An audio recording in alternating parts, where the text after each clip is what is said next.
Hello, everyone. It is so much fun to welcome you back to Book Talk with Kara. And today I have the pleasure of welcoming my friend Laura Frantz to the episode. And today we're going to talk about her brand new book, The Seamstress of Acadie. We're going to talk about travel and books and just so much more. But I want to start by talking about your new book. So Laura, first, just take a moment to introduce yourself because some of the listeners and viewers may not have run across your wonderful historical fiction yet. So take just a moment to introduce yourself and what you write.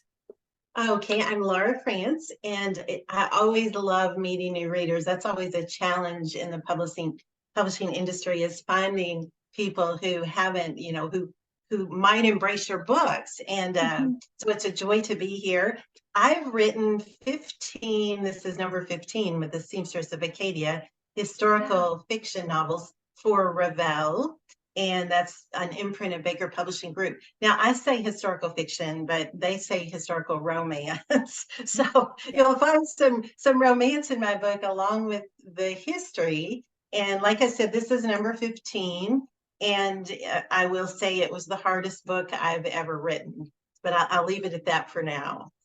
Well, and I think that's something that the more we write, our readers are like, oh, it must get easier. And that has just totally not been my experience. I am working on book 41 right now as we're recording this. And I've got to say, I think each book gets harder, in part because I want to give my readers something new with each book. And since with every one, there's more that I've already done, it's like, okay, how do I make it fresh? How do I make it feel like it's not something they already read before? So when you say that The Seamstress of Acadie, which is your 15th book, was the hardest, what made this one hard? And I've just got to say, the cover is absolutely gorgeous.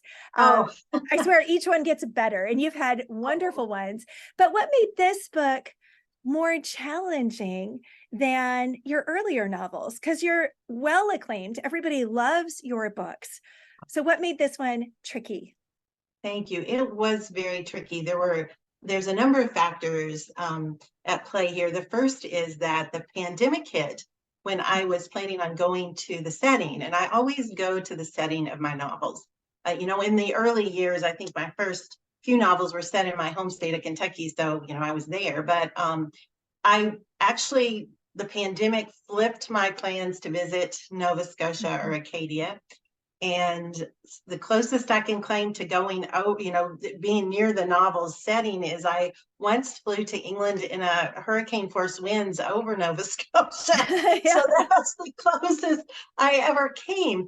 But this novel is set in Canada during, it's a little known part of history. It was the expulsion of the Acadian people from their homeland by the British. And people just don't know much about that history. And it's actually horrendous history. And it's not, I dare say, not very well documented. It's almost like people wanted to close the book on it or hush it up because it was so horrendous. And I think Queen Elizabeth, the late Her Majesty, actually apologized for the British government's role in that expulsion of the Acadian people. So I'm not Canadian, I'm not Acadian. Heartbreaking history, was denied the privilege of visiting the setting, and having to bring that to life with all those factors at play was quite a challenge. Yes, but I tried my best. Well, and knowing you, I know you still would have dug into all the research and would have found a way to make the setting come to life. But there is something about being able to walk around and get a feel for it, even though the history took place several hundred years ago. So even going there, it's still going to feel different today than it did back then. But there's still something to even knowing like the topography of the land and imagining what the buildings and the villages would have looked like. So how did you kind of compensate for that? Because you do like to go and immerse yourself in the setting and the feel, and even hearing how people talk today compared to, language has evolved, but still hearing kind of the sounds and everything. How did you compensate for that since you couldn't actually go and travel there this time? Well, that was interesting because I had to dig even deeper into the research. I had to have this just totally committed focus on, what few materials were available to me, and I don't speak French. I'm dealing with the people who spoke French. And so you have a language barrier even several hundred years later. I was able to partner with uh, Stephanie Rousseau from Gospel Spice Ministries, and she answered my French questions. I did take French in college. I Yeah. love the language. I was in France last year. It's amazing. But I'm not a French speaker. So that was, another challenge. For me, the first thing I did, aside from, all the nonfiction books I read, was I started to collect the fictional accounts written about Acadia and the expulsion. There are very few, but Yeah. I actually, at the back of the book, I cited those fictional books.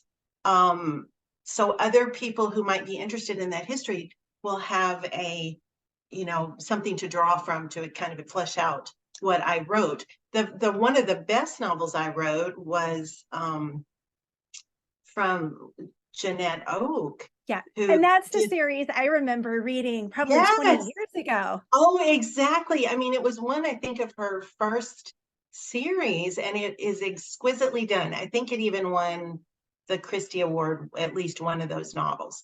And it was just, then there's another woman in the secular market. I want to call her Genevieve Graham. I think that's her name, but she wrote a book very similar, but I didn't read her book until after I had written my book, because she's it's a novel that was written pretty recently, and I was shocked to find our premise is the same.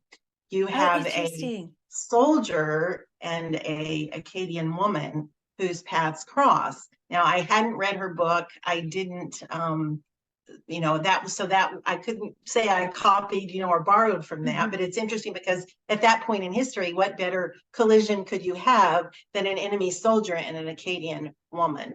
Yeah. And that's what happened in my book and hers. So I think the most helpful sources for me were the French Acadian accounts of that history, and the survivors' accounts. We don't have many, but it was absolutely heartbreaking. And having to put a hopeful spin on that was a challenge, but I tried. Yeah. Yeah. Well, because in some ways, when you think about it, and I am not an expert on that time period, but I still remember reading the series written by Jeanette Oak and Davis Bunn. And it probably came out more like 25 or 30 years ago now that I think about it. But, it came out when I was a young adult, and it was a period of history I wasn't very aware of. But, these people being displaced from Canada and sent down, I believe it was to somewhere like around Louisiana, or they were sent a Right. long way The from home. Cajuns. Yeah, the Right. Cajuns, yeah, like way down to Louisiana. And, the shock of losing everything, and you're going from the cold all the Right. way down to the swampy South, and just Yes. everything that was happening. And there's so many parallels to, what happened like around World War II, and even what we're Right. seeing in parts of the Middle East today and things like that, where you're just like, wow, Yeah. we can be so cruel to each other.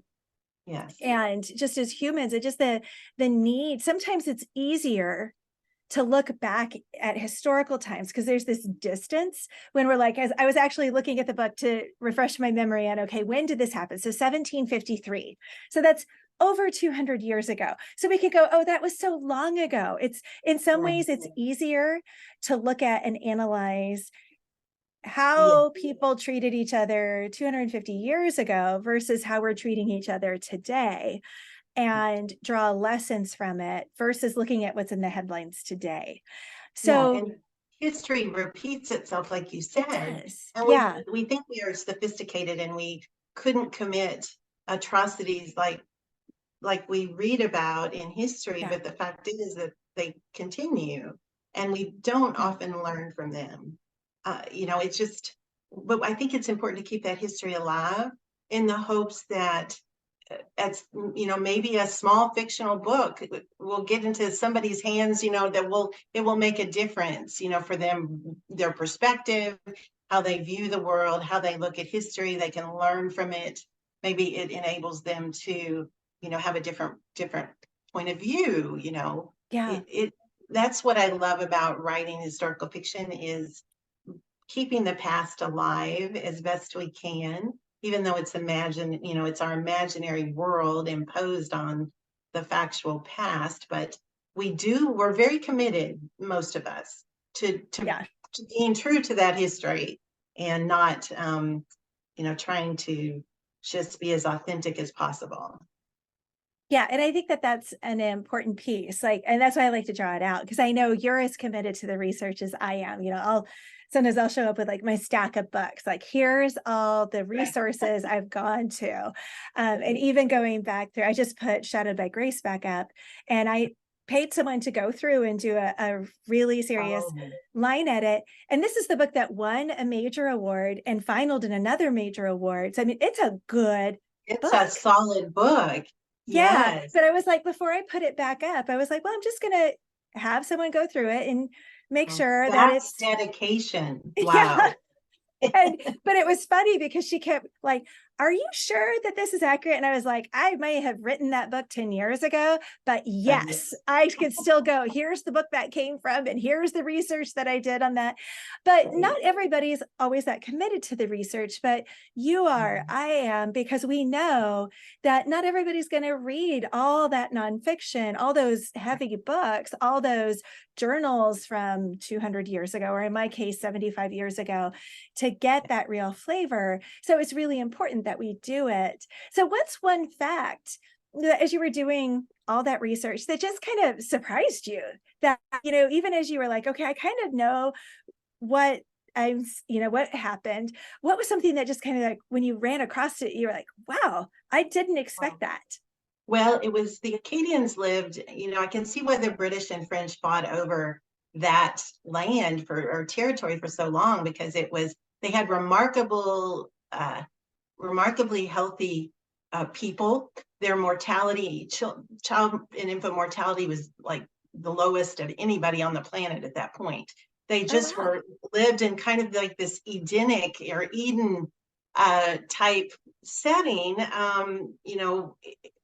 That just shocked me. They also had a very close relationship with the native people, the tribes there. And one of my favorite character in the entire book has that heritage. So I was shocked at how prejudice almost didn't exist for them.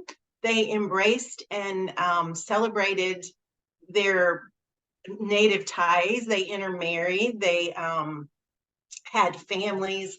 And then when my heroine, is expelled from there and comes to the colonies, she's thrust into this world of prejudice, and just not only against natives and blacks, but against her own people as a French speaking woman.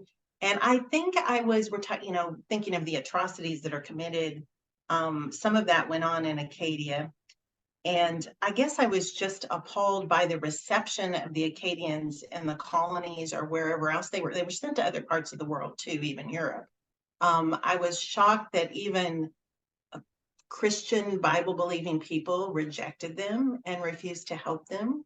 So that was another heartbreaker for me, aside from the Acadians' own history, was how our people responded to them. And it was a huge failure. Yeah. Did we learn from that? I don't know. Prejudice is alive and well today, sadly. And I Yeah. think until Christ comes, it will be. So, Yeah. you know. Absolutely. So what was something that became an unexpected joy? Something that just really, because this was a hard topic. You're dealing with really difficult substantive types of issues. Was there something that just kind of surprised you with joy as you were Oh, writing the I love book? that question. Surprised by joy was that what C.S. Lewis said? Yeah. Yeah. I think the fact that I think it's the enduring spirit they had. I mean, they were thrown onto ships. They were separated from everything they knew.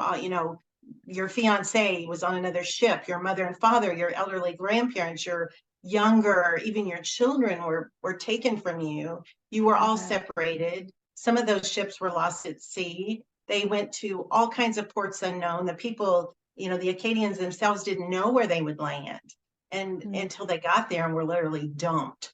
Many died on board. But anyway, that's not joy. But the joy is their enduring spirit. They survived. They went on to endure. And I think it just is amazing testament to the human spirit, and how strong-willed we can be, or how overcoming we can be. So that was the joy, that they just were endured. And today we have, there are Acadians all over. But I think the most, the place is Louisiana, and the Acadian base there. Many of them, it was called the land of no winter. The Acadians called Louisiana. And so when they went there, it was a shock, like you had alluded to earlier. They came from a very cold climate, and they were thrust into the heat, the insects, the snakes, or whatever, in the bayous. And but they endured. I mean, it's truly an amazing feat, given what happened to them. Yeah. I can't even imagine. And then to see crocodiles and things like that, or alligators, whatever they have down there, that would just be such a shock. Yes, they were masters around water. And I think they took, they were dike builders up in Acadia, and they were fishermen, and they did all kinds of things with the water there. So they took some of that skill with them into the waters, even though it was a totally different climate. They recreated some of that culture there. Yeah, they would have to. What an amazing thing. Yeah, it is. Well, yeah, when you think about it, totally different world. So to transition just a little bit, because you're pretty plugged in with the Christian writing community. I mean, you're very plugged in. But if you could spend one day with another popular author, I think I have some ideas on who you might choose, but who would you choose? Oh my goodness. That's writing right now. Some of my favorite writers, like Liz Curtis Higgs, are doing ministry elsewhere in our fiction writing anyway.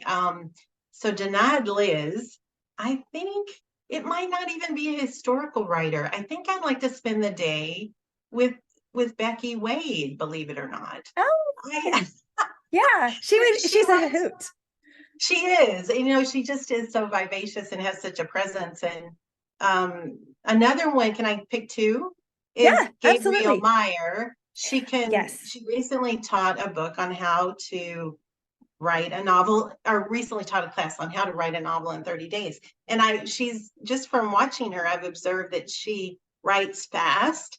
And I'm not a fast writer. I'm very slow. Part of that is because I do research, but she does research too as a historical novelist. So I think I could, I learn a lot from these other authors. And, it's just such a wonderful community willing to give back. And you're so involved in ACFW. I mean, I look at the things you do, and Pepper Basham, who I get to spend time with.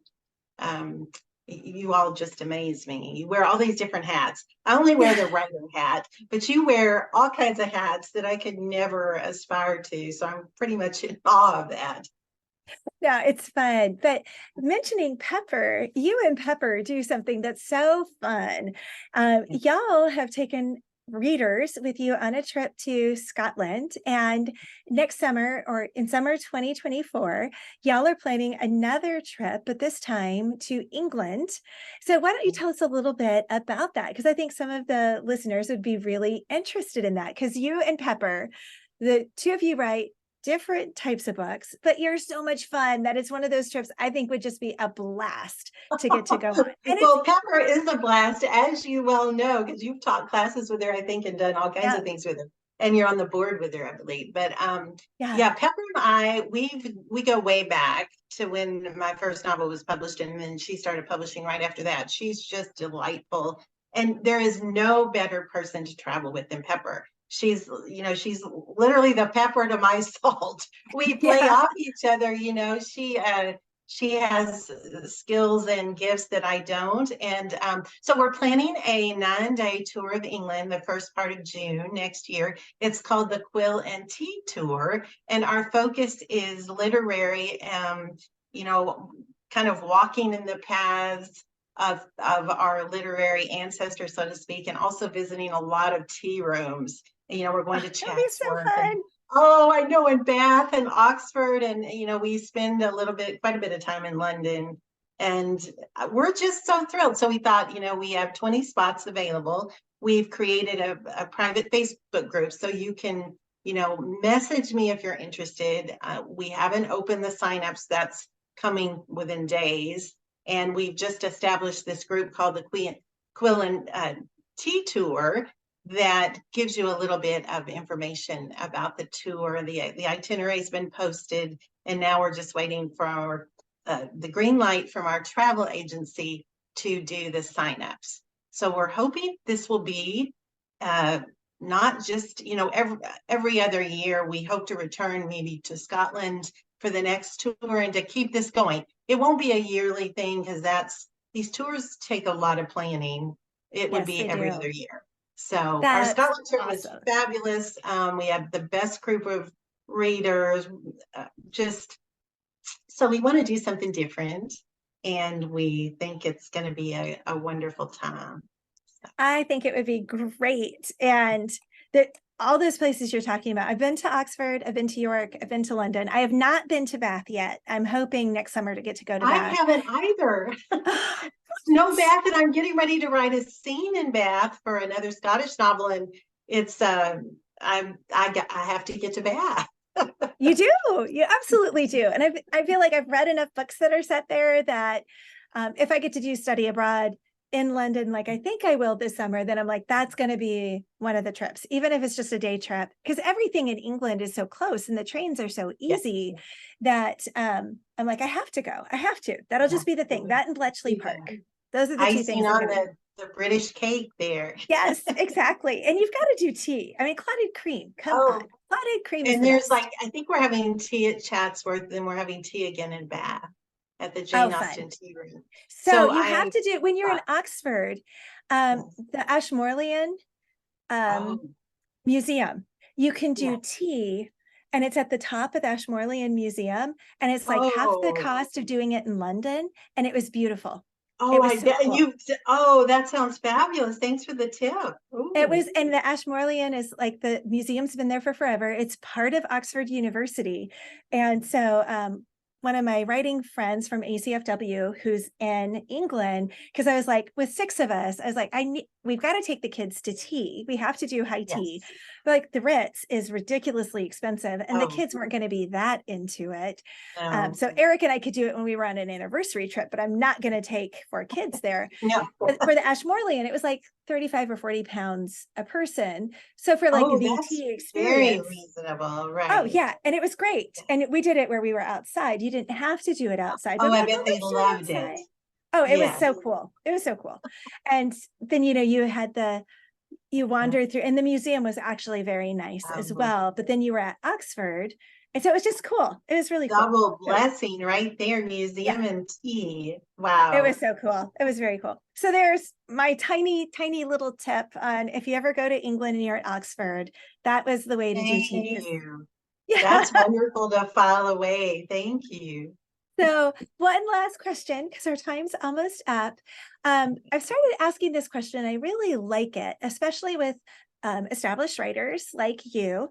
Often people who are listening are aspiring writers or writers who might have a book or 2 under their belt. But I often like to think about, what's one piece of advice that if you were going to go back to Laura, who was writing her first book, or you're also a great mentor for writers, you know, someone's coming to you and asking for advice. What's that one piece of advice that you would give to your younger writing self, or to someone who is thinking about writing or is chasing that first book?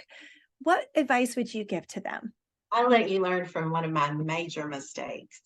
And that is, it doesn't matter if you've not been published. It doesn't matter if you have 5 people watching you or following you.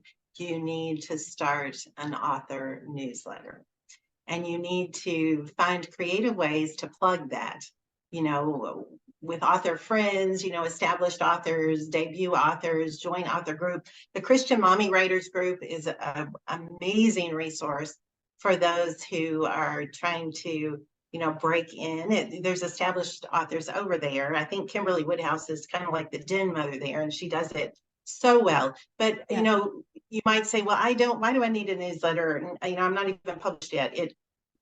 The publisher is going to look at that, and they're going to be, you could lose an entire possibility or open door if you don't have a newsletter.